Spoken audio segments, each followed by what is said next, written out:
During the first week of my retirement, my son Michael told me we didn't need another mouth to feed in the house. He found me a job as a cleaner. I smiled and agreed, hiding a quiet fury behind a facade of resignation. But when I didn't show up for work, he would finally realize he had underestimated me, and his life was about to change forever. As I began my last day at work, I had wonderful news. I was finally retiring. At dinner that night, my son Michael's fork slipped from his hand, clattering against his plate. My daughter-in-law Susan's eyes widened, and her mouth formed a perfect circle of shock.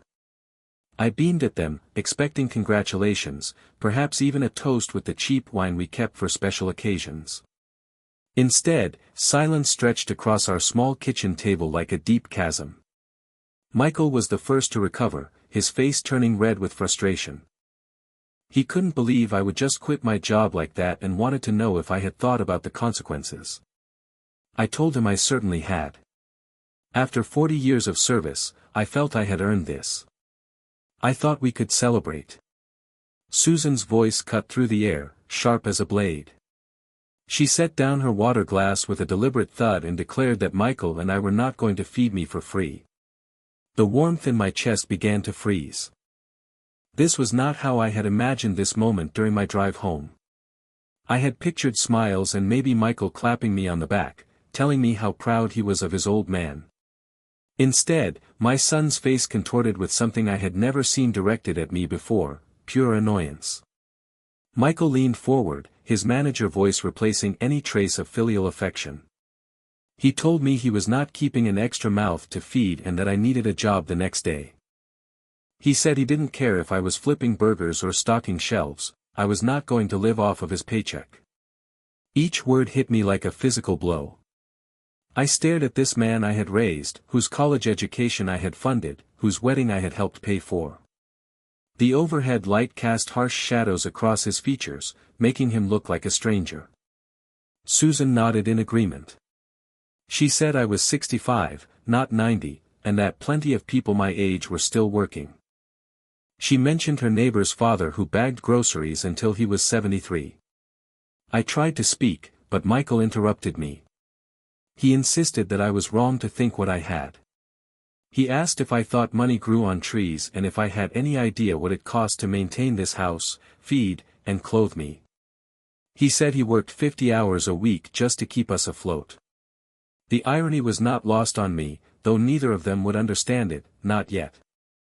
My dinner grew cold as I absorbed their words. The meatloaf Susan had made, my favorite, now looked unappetizing under the harsh fluorescent light. Everything about the moment felt wrong, distorted, like viewing my life through a funhouse mirror. I quietly agreed that I should have discussed it with them first. Hearing the defeat in my tone, Michael's expression softened slightly. He said he wasn't trying to be cruel, but that reality was reality. We simply could not afford a freeloader. The word dependent buzzed in my head as I nodded, playing the role of the punished father. I told them I would think about their words. Good. Susan gathered the plates with brisk efficiency, adding that the sooner the better. They disappeared into the living room, leaving me alone at the kitchen table. I could hear the television come to life, their voices returning to normal conversational tones, as if nothing had happened, as if they hadn't just shattered 40 years of dreams in 10 minutes. I remained seated, staring at the empty chairs where my family had been. The house settled around me with creaks and sighs, and somewhere in the distance, a dog barked. These were normal sounds of a normal evening that felt anything but normal. Slowly, I stood and began clearing the remaining dishes, my hands moving automatically while my mind processed what had just occurred. They saw me as a burden. After everything I had done, everything I had sacrificed, they viewed their father as nothing more than an unwanted expense. I turned off the kitchen light and headed toward my small bedroom at the back of the house, leaving Michael and Susan to their evening entertainment. Tomorrow would bring new revelations, but tonight I needed to think. I lay fully clothed on my narrow bed, staring at the ceiling where shadows from passing cars painted moving patterns. The house had settled into an evening quiet, but my mind churned with the dinner conversation.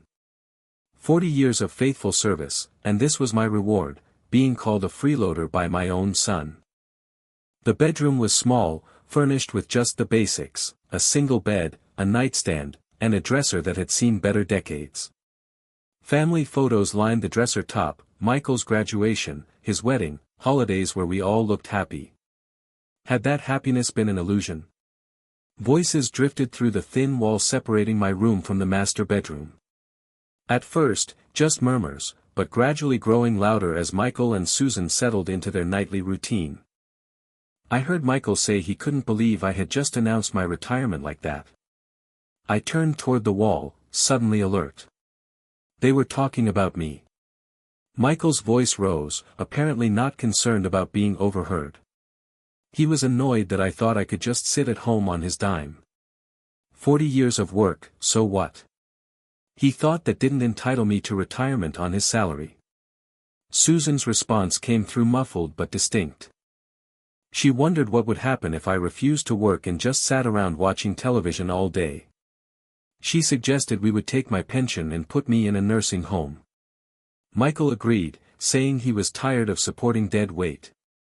The words hit me like ice water. Nursing home. Dead weight. I gripped the bed sheet, my knuckles white in the dim light filtering through the curtains. Susan continued, saying I had been mooching off of them for 2 years since my wife died. Free meals, and now I didn't even want to work. She thought I had nerves of steel. Poverty. I closed my eyes, remembering the checks I had written, $23,000 for Michael's college education and $8,000 for his wedding. They didn't even mention that they were living in my house. Michael then said that his old man didn't realize how expensive everything was now, utilities, groceries, insurance. He said I probably still thought it was 1955. Susan suggested giving me a deadline, 1 week to find work, or I was out. Michael said it was a perfect plan, and if I complained, they would remind me that beggars can't be choosers. Their laughter drifted through the wall, casual and cruel. I lay there absorbing every word, every dismissive chuckle, every casual reference to my uselessness. These were the people I had sacrificed for, the family I had loved unconditionally. The house grew quiet again as they prepared for sleep. I remained motionless, processing this new reality. My son, the boy I had taught to ride a bike, whose scraped knees I had bandaged, whose fears I had soothed, viewed me as nothing more than an inconvenient expense. A nursing home. The phrase repeated in my mind like a drumbeat. They had already planned my exile, already decided my fate, take my pension, the modest monthly check that represented 4 decades of labor, and warehouse me with other discarded parents. I thought about my colleagues who had received gold watches and retirement parties. John Patterson got a fishing boat from his kids. Mary's family threw her a surprise celebration at the country club. I got threats and ultimatums over meatloaf. But as I lay there in the darkness, something else began to stir beneath the hurt and shock, a cold, calculating anger that surprised me with its intensity. They wanted to play games with their father's future. They wanted to treat Arthur like some helpless old fool. Perhaps it was time they learned exactly who Arthur really was. I closed my eyes and began to plan. Sleep did not come. I lay motionless in the darkness, listening to the house quieting down around me while all the sacrifices replayed in my head. The silence now seemed different, not peaceful, but heavy with unspoken truth. 40 years. I had worked hard, saving every penny I could spare for Michael's future. I worked double shifts at the factory when he needed books for school and weekend jobs when his college bills arrived. All those years, I ate canned soup while my paycheck went toward his education at Oregon State University. I remembered the night he had called home, panicked about tuition increases. I had told him not to worry, already calculating how many extra hours I would need to work. His old man would figure it out. And I did, trading my sleep for his dreams and my comfort for his opportunities. His wedding day flashed through my memory. Susan in her white dress, Michael beaming in his rented tuxedo. Both of them were blissfully unaware that their budget wedding had quietly doubled in cost. I had covered the difference without a word, watching them dance to music I had paid for, eating cake I had financed, celebrating love I had made possible. Throughout it all, I had lived modestly, not from poverty but from choice. I let them think I struggled paycheck to paycheck while my real investments grew quietly in accounts they never knew existed. It was better to be seen as generous than wealthy, or so I had believed. My fingers traced the worn bed sheet, and I thought about David Whitmore. 25 years ago, when his small manufacturing company was just a startup dream, I had believed in his vision. I had given him $500,000 of investment capital disguised as a loan to avoid complications. We had shaken hands in his garage, two men betting on the future. Whitmore Industries now employed 3,000 people across Oregon and Washington. Michael worked for a company his father had helped build, never knowing his paychecks were partially funded by the man he now called dead weight. All right, Michael, this game can be played by two sides. The photo on my nightstand caught a sliver of streetlight. Michael at 8 years old, gap-toothed and grinning, holding the baseball glove I had saved 2 months to buy. That boy had grown into a man who would steal his father's pension and abandon him to strangers. But he had made one crucial mistake. He saw weakness where there was only kindness and mistook my generosity for desperation. He assumed his father's modest lifestyle meant his father was powerless. Tomorrow, I would surprise them all by agreeing to work. I would let them think they had one. I would let them feel superior while I positioned myself exactly where I needed to be. Sometimes the best revenge requires patience, and I had spent 65 years learning how to wait for the right moment. The clock now read 1:23 a.m. In 6 hours, I would begin teaching my son the difference between charity and vulnerability. He wanted to see his father humbled. He would get his wish, right up until the moment he realized who was really holding all the cards. I pulled the blanket up to my chin and finally allowed myself to sleep. Morning would bring new possibilities, and I intended to be well rested for what came next. The coffee was already brewing when I entered the kitchen. Michael stood by the counter in his weekend clothes while Susan buttered toast at the table. Both looked up as I appeared, their expressions mixing curiosity with the residual hostility from last night's conversation. I sat down in my usual chair and told Michael I had been thinking about what he said. I told him he was right. The coffee mug froze halfway to Michael's lips. Susan's knife stopped mid-spread, leaving a glob of butter suspended over her toast. They had clearly expected another argument, more pleading about my retirement dreams. Michael set down his mug with obvious suspicion. He asked if I was serious and if I was not going to fight them on this. I kept my voice steady and reasonable. I told him what would be the point. A man my age should contribute to the household. I saw that now. Susan exchanged glances with her husband, probably wondering if this was some kind of trick.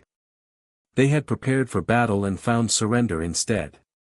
Michael leaned against the counter, his manager persona emerging. Since I was being practical about this, he said he might have a solution. There was a janitor position open at his company, Whitmore Industries. I felt a small smile threaten the corners of my mouth and quickly suppressed it. I said that sounded perfect and that I accepted. Susan's voice carried notes of disbelief and satisfaction. She said I was willing to clean offices, just like that.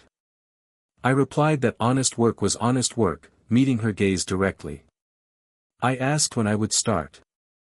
Michael's chest puffed slightly with newfound authority. Monday morning, 7 a.m. sharp. He told me I would be ideal for the position, with no complaints, I would follow orders, and would be grateful for the opportunity. He paused, savoring his next words, and said the pay was minimum wage, of course. Beggars can't be choosers, right? There it was again, that phrase they had laughed about through the thin walls.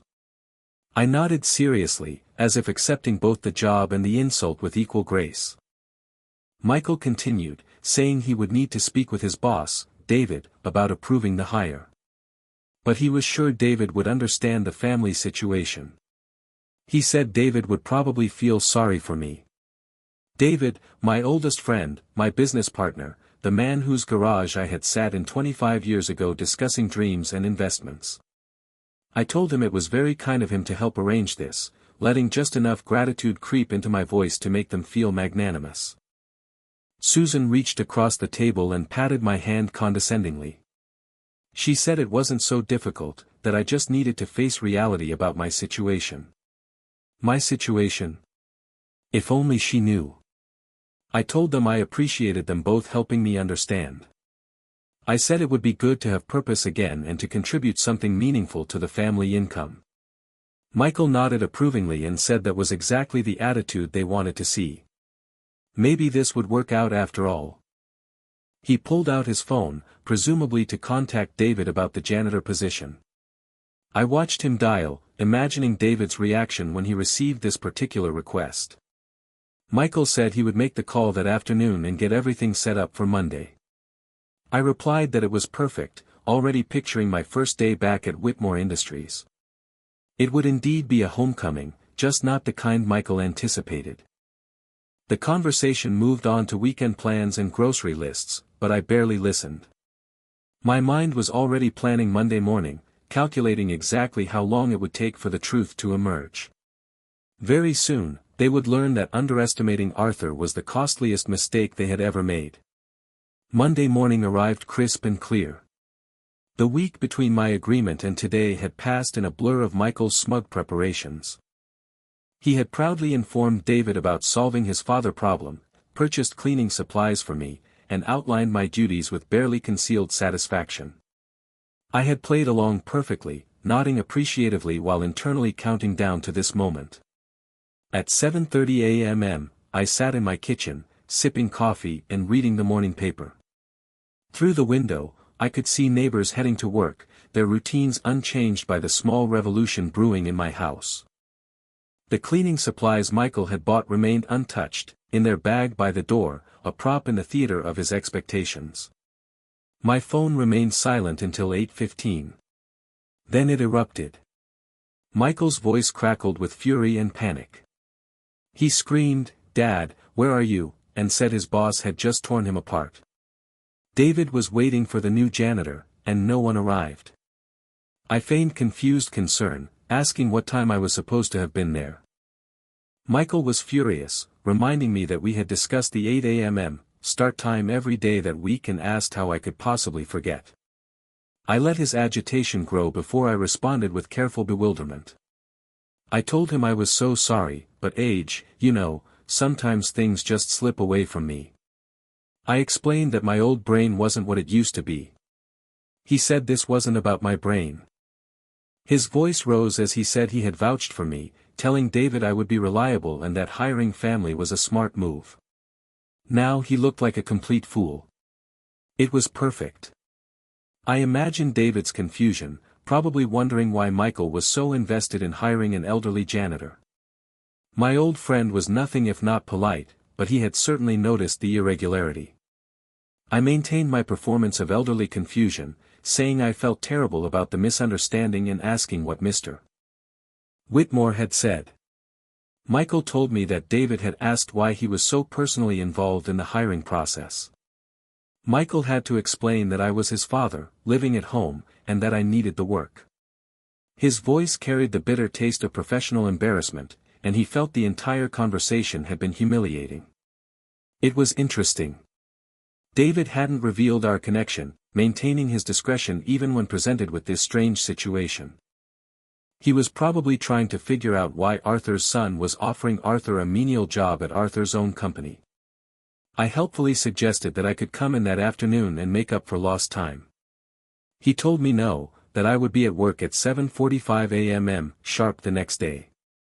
He trailed off, probably remembering he was speaking to his supposedly forgetful father, and said I shouldn't let this happen again because his reputation was on the line. I told him I understood completely. After he hung up, I sat back in my chair and allowed myself a moment of deep satisfaction. Phase 1 had worked perfectly. Michael was rattled, embarrassed before his boss, and was questioning his father's reliability. The careful authority he had built around this arrangement was already cracking. Tomorrow would bring Phase 2, and I had several hours to prepare the next surprise. But for now, I had accomplished exactly what I had intended. I had reminded Michael that even when he thought he held all the cards, his father could still find ways to disrupt the game. I folded the newspaper and headed toward my computer. Phase 3 would require more preparation, but the foundation was already laid. With Michael's angry phone call still echoing in my mind, I moved to the small desk in my bedroom where 2 manila folders waited. I had been preparing this particular surprise for 2 months, ever since the evening I discovered Susan's secret. It had been a January afternoon when I noticed some documents from Henderson and Associates scattered across the kitchen counter. Susan had been careless, leaving them beside her coffee cup while she was on a phone call. With 40 years of reviewing financial statements, my trained eye immediately caught the irregularities in the expense reports. The numbers for office supplies and equipment maintenance seemed inflated for a small accounting firm. Having managed budgets for decades, these figures raised immediate red flags. I quietly found it interesting that Susan had worked documents at home and that the numbers looked so odd. I carefully photographed the documents with my phone while she chatted in the next room. That evening, I called my old acquaintance, Mark Richardson, a forensic accountant who owed me a few favors from our professional days. I casually asked him if he could check something for me at Henderson and Associates, telling him it was completely confidential.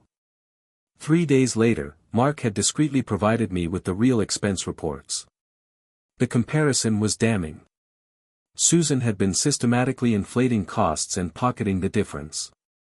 Office supplies that cost $347 became $847 on her reports. A $534 maintenance bill became $1,234. Months of careful theft were hidden behind falsified receipts and altered invoices. Now, sitting at my computer, I opened both folders side by side. The evidence was irrefutable. Susan's falsified documents, which I had photographed from our kitchen table, were placed alongside the authentic records Mark had obtained. The pattern was clear, systematic, and entirely criminal. I began typing the anonymous email to Mr. Henderson. I told him that I was writing to inform him of serious financial irregularities in his company's expense reporting. I claimed that his employee, Susan, had been systematically embezzling funds through falsified office supply and maintenance expenses. I said to find the attached documented evidence comparing her reported expenses with actual vendor receipts. I explained that the pattern spanned several months and represented substantial theft from his company. I recommended an immediate investigation and audit of all expense reports submitted by Mrs. Cook. I signed it, a concerned party. I attached the scanned evidence files, double-checked the anonymous email account I had created specifically for this purpose, and hovered my finger over the send button. For a moment, I considered the consequences. Susan would likely be fired, possibly prosecuted. Michael would face the stress of an unemployed wife under criminal investigation. Their financial stability would crumble. Then, I remembered their laughter through the thin walls, their casual planning of my exile to a nursing home, and their complete dismissal of the man who had funded their entire comfortable existence. I clicked send. The email disappeared into cyberspace, carrying with it the destruction of Susan's career and Michael's peace of mind.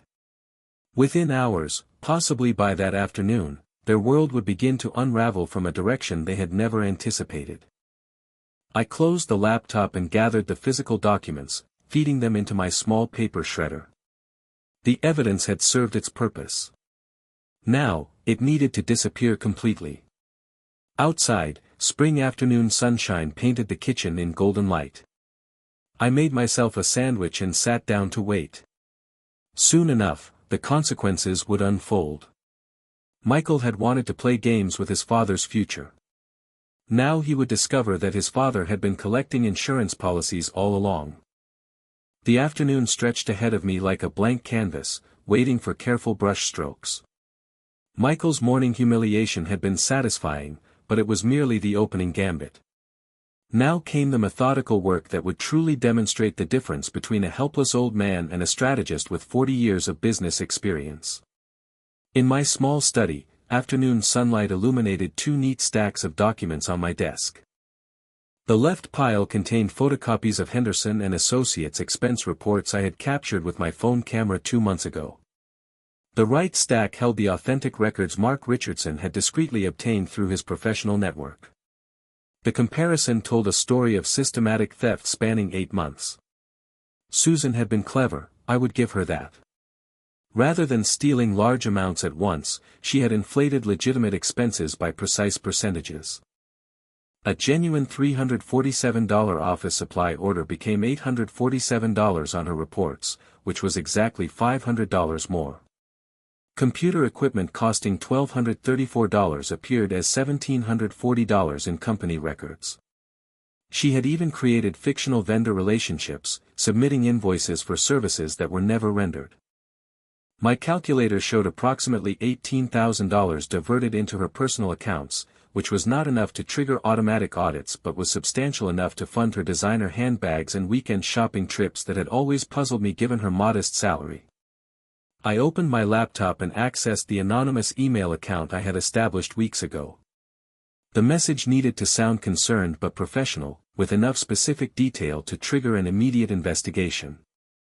I told Mr. Henderson that I was writing to alert him to serious financial discrepancies in his accounting department.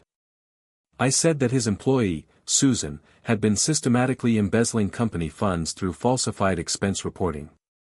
I said the attached evidence showed documented proof of inflated invoices, fictional vendor payments, and personal purchases disguised as business expenses.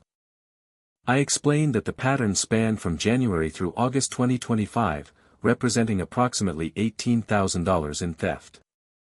I recommended an immediate internal audit of all expense reports submitted by Mrs. Cook, with particular attention to office supplies, equipment maintenance, and consulting fees. I signed it, a concerned observer.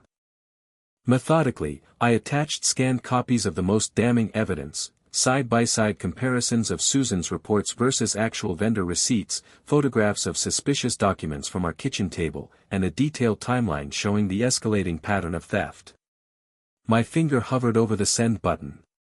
Once this email reached Henderson and Associates, Susan's career would crumble within hours. Her professional reputation would be destroyed, and criminal charges might follow.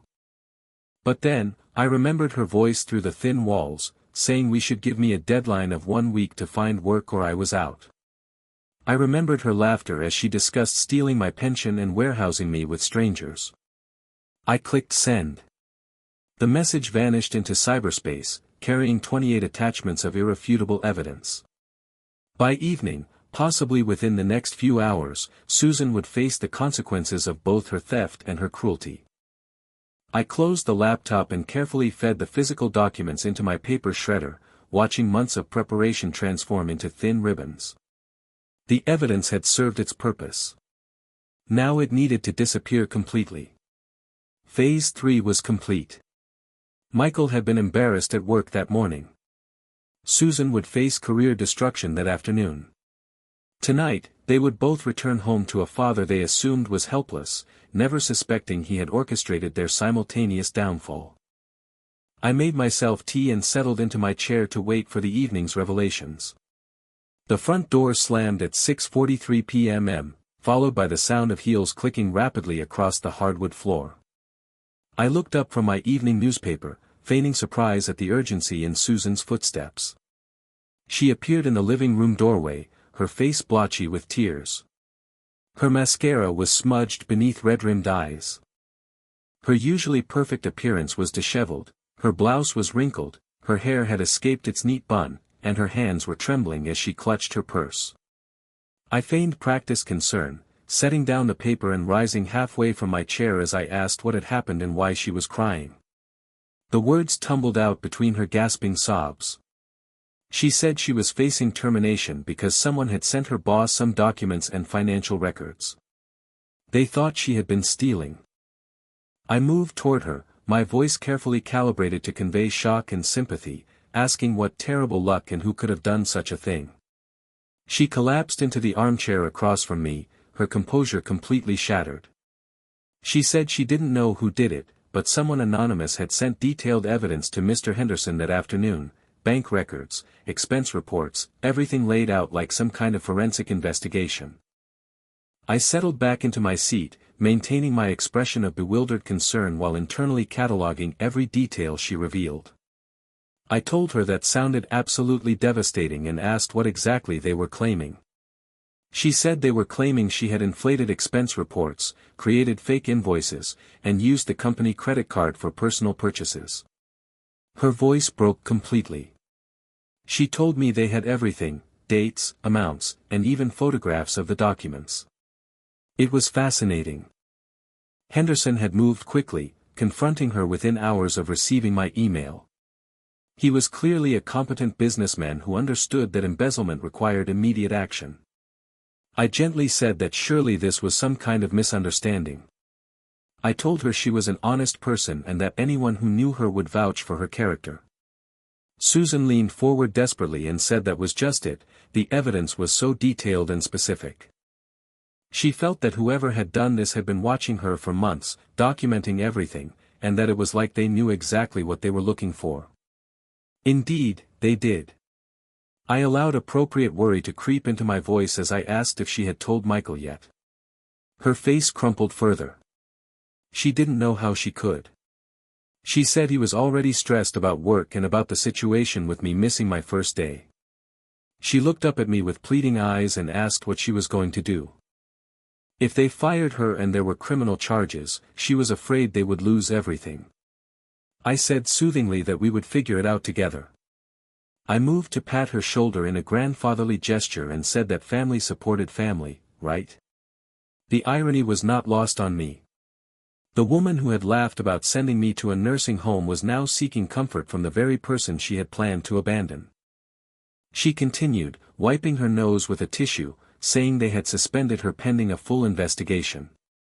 Mr. Henderson said the evidence was too compelling to ignore, and they were bringing in external auditors to review every transaction she had handled in the past year. External auditors. Mark Richardson had certainly covered his tracks well when he had helped me gather the initial evidence. The authentic expense reports he had provided would perfectly corroborate my anonymous allegations. Maintaining my helpful tone, I asked if there was any chance this could be resolved quietly. I suggested that perhaps if she spoke with Mr. Henderson directly, she could explain her side of things. She laughed bitterly at the suggestion of her side of things, asking what side. She said the documents didn't lie. She felt someone had built an airtight case against her, and she had no idea who or why. The sound of Michael's car pulling into the driveway cut through her despair. We both heard his footsteps on the front porch and his key turning in the lock. Susan urgently whispered that she wanted to tell him herself because he was going to be devastated. I nodded sympathetically, settling back to enjoy the evening's final act as Michael's voice called out from the entryway. He was home. Michael's heavy footsteps echoed through the hallway, each thud carrying the weight of his difficult day. When he appeared in the living room doorway, his tie was loosened and his shirt was wrinkled. His expression immediately shifted from tired annoyance to sharp alarm at the scene before him. He dropped his briefcase and rushed toward Susan, who was still dabbing at her tear-streaked face. He demanded to know what I had done to her, saying he had come home to find his wife crying, and I was just sitting there like nothing had happened. I maintained my calm tone despite his accusatory glare and began to tell him I hadn't done anything. He told me not to lie to him. His voice rose to a dangerous pitch as he said that first I had embarrassed him at work by not showing up and now I had somehow upset Susan. He wanted to know what was wrong with me. Susan weakly raised her hand, trying to interrupt him, and said it wasn't me. He whirled on her, his manager persona fully engaged, demanding answers with the same authority he probably used on his subordinates. He wanted to know why she was crying and what had happened. The words burst from her lips like a dam breaking. She said they wanted to fire her because someone had sent anonymous evidence to Mr. Henderson, claiming she had been embezzling money. She said they had suspended her pending an investigation. The color drained from Michael's face as if someone had pulled a plug.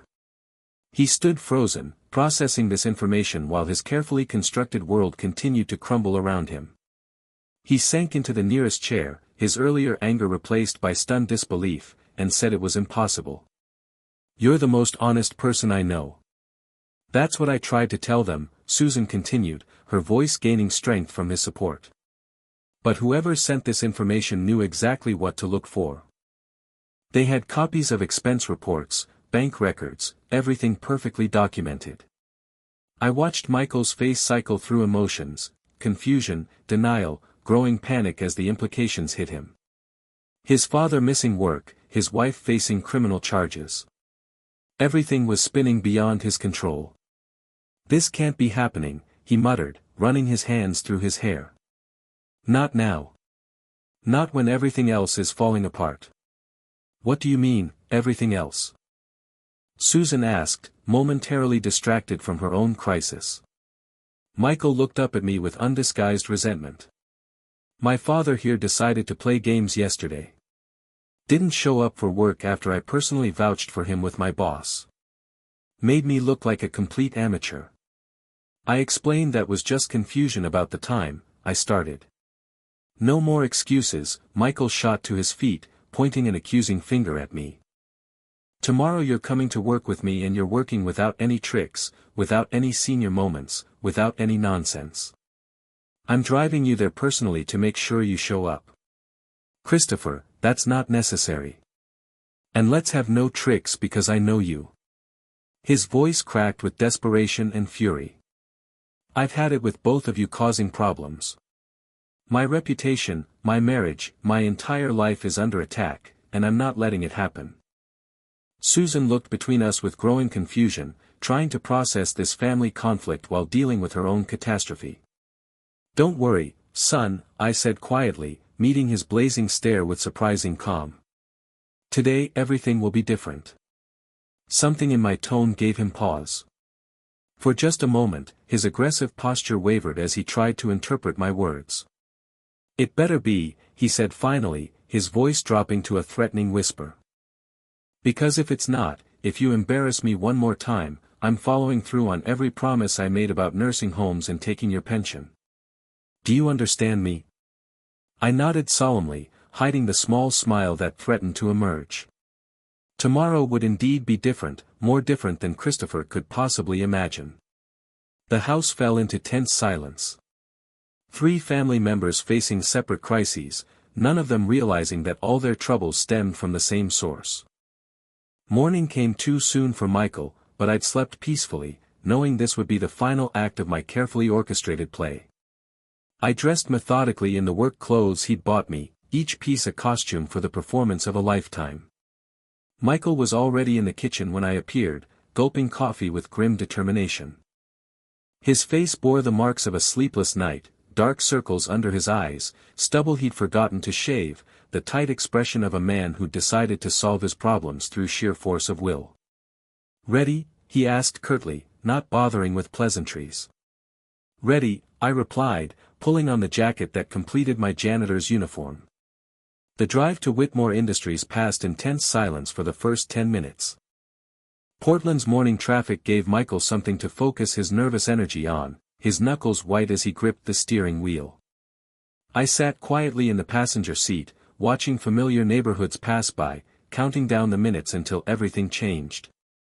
"Let me make something crystal clear," Michael finally spoke, his voice tight with controlled anger.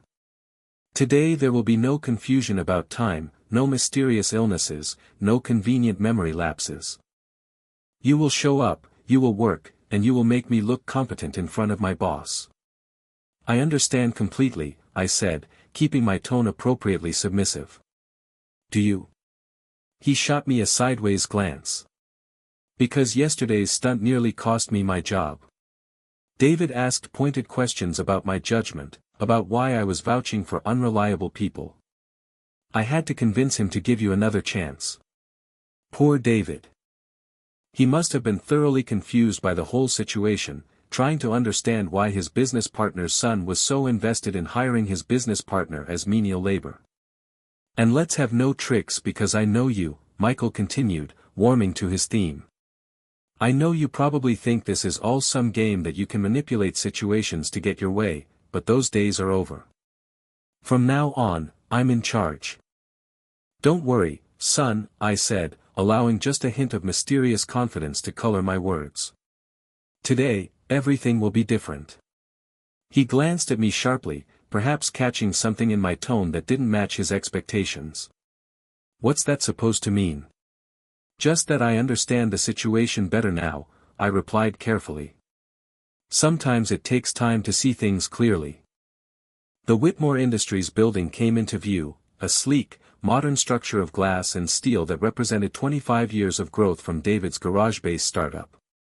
Michael had driven past this building thousands of times, never knowing his father had helped make it possible. There it is, Michael said, his voice mixing pride with anxiety. 3,000 employees, multi-million-dollar operation. This is where real men work, Dad. This is what success looks like. Indeed, it was. And today, Michael would learn exactly how much success his family had really achieved.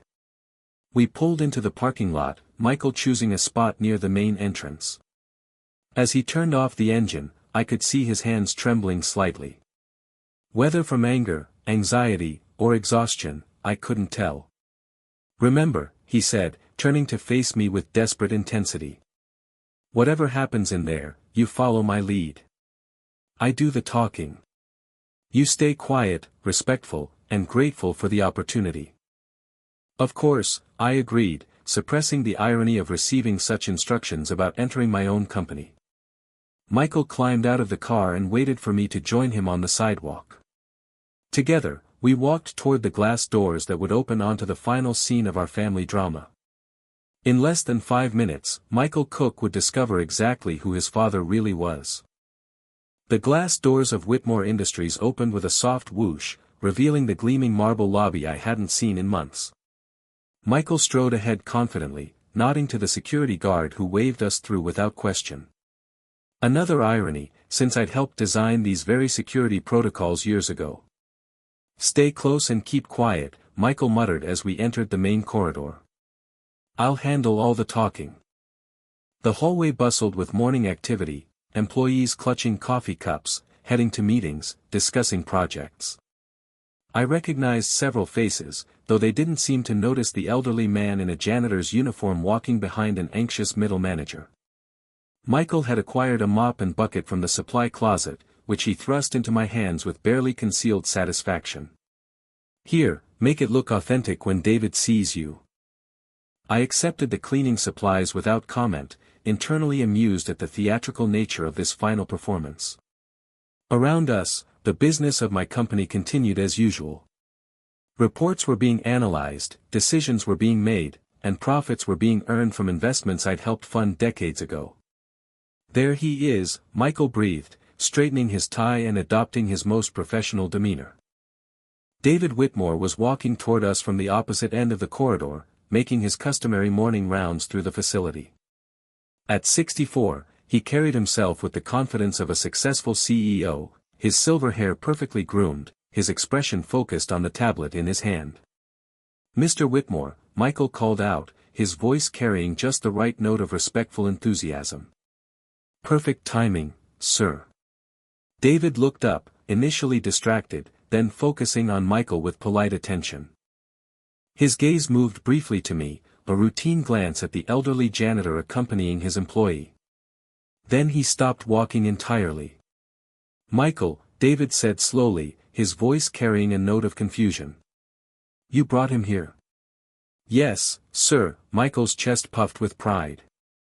I solved our staffing problem and my family's situation at the same time. Here's my father, the janitor. The words hung in the air like a challenge to the universe itself. Around us, other employees continued their conversations, oblivious to the drama unfolding in their corporate corridor. David's face transformed through a spectrum of emotions, recognition, disbelief, and finally a cold fury that made the temperature in the hallway seem to drop 10 degrees. Michael, David said, his voice deadly quiet. Do you have any idea what you've just done? Sir. Michael's confidence began to waver as he registered David's expression. You brought Douglas Cook, one of the largest shareholders in this company, into my building with a mop in his hands, and you're standing there proud of yourself. The color drained from Michael's face so quickly I thought he might faint.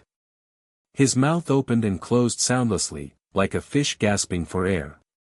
That's impossible, he whispered. 25 years ago, your father invested $500,000 in my startup, David continued, his voice rising. Without him, there would be no Whitmore Industries. Without him, there would be no job for you to lose, which you just did. You're fired immediately. David's words cut through the corridor like a blade, causing nearby employees to stop and stare.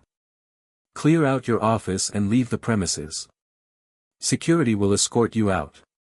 Michael stood frozen, his world collapsing around him with the speed and finality of a controlled demolition. His briefcase slipped from his nerveless fingers, hitting the marble floor with a sharp crack that echoed through the suddenly silent hallway. David turned to me with genuine concern, the anger leaving his voice entirely. Douglas, my friend, what on earth is going on here? I set down the mop and straightened to my full height, dropping the submissive posture I'd maintained for so long. When I spoke, my voice carried the authority and intelligence I'd kept hidden for days. David, I think we need to have a private conversation in your office. David's executive office had always been a sanctuary of success, rich mahogany furniture, floor-to-ceiling windows overlooking the Portland skyline, walls lined with awards and photographs documenting 25 years of business triumph. As we entered, I noticed several pictures showing David and me together at various company milestones, evidence of a partnership Michael had never known existed. Michael followed us in like a sleepwalker, his face still ghostly pale from the corridor revelation. He slumped into a leather chair, uninvited, staring at his hands as if they belonged to someone else. Douglas, please sit, David said, gesturing to the chair across from his desk, the same chair where I'd sat countless times discussing business strategy and company direction. Can someone explain to me why my business partner was just introduced to me as a janitor by his own son? I settled into the familiar seat, feeling the weight of deception finally lifting from my shoulders. David, my family has been under the impression that I'm financially dependent on them. They've been uncharitable in their assessment of my worth. Uncharitable?